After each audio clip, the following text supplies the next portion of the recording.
561 ہجری میں امام حسین کا قافلہ کربلا کی سرزمین پر پہنچا۔ یہی وہ مقام تھا جہاں حق اور باطل کے درمیان تاریخ کا ایک اہم باب رقم ہونا تھا۔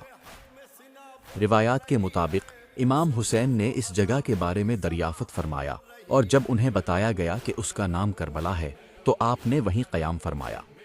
ابتدائی دنوں میں قافلہ نے اپنے خیمے نصب کیے اور اہل بیت اور ساتھی اللہ تعالیٰ پر بھروسہ رکھتے ہوئے آنے والے حالات کا سامنا کرنے کے لیے تیار رہے۔